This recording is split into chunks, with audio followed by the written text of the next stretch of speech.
যদি কোনো পুরুষ কোনো নারীকে বিয়ের প্রলোভন দেখিয়ে শারীরিক সম্পর্ক করে, তাহলে সেই পুরুষের 7 বছর সশ্রম কারাদণ্ডে দণ্ডিত হবেন এবং অর্থদণ্ডেও দণ্ডিত হবেন এবং উভয় দণ্ডেও দণ্ডিত হবেন। যেহেতু নারীর কোনো আলাদা করে শাস্তির ব্যবস্থা নাই, তাই শুধুমাত্র পুরুষকে শাস্তির বিধান রেখে আইনটি আমরা বাতিল চেয়েছি। অর্থাৎ বিয়ের প্রলোভনে যদি কোনো শারীরিক সম্পর্ক হয়, পরবর্তীতে নারী এসে যদি বলেন যে তিনি প্রতিশ্রুতি রক্ষা করেন নাই, তাহলে সেই বিষয় নিয়ে আদালত 7 বছর পর্যন্ত কারাদণ্ড দিতে পারেন সেই পুরুষকে। এই শাস্তি শুধুমাত্র পুরুষের ক্ষেত্রে প্রযোজ্য।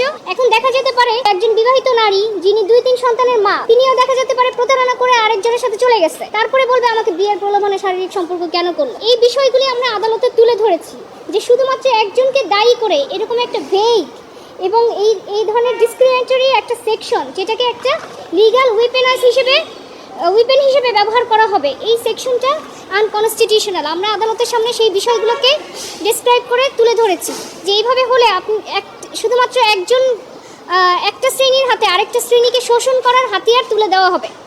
তখন যখন যাই হবে 5 বছর পরে এসেও বলবে তার সাথে আমার সম্পর্ক ছিল, সে বিয়ে করে নাই, অতএব এখন তার বিরুদ্ধে মামলা দাও।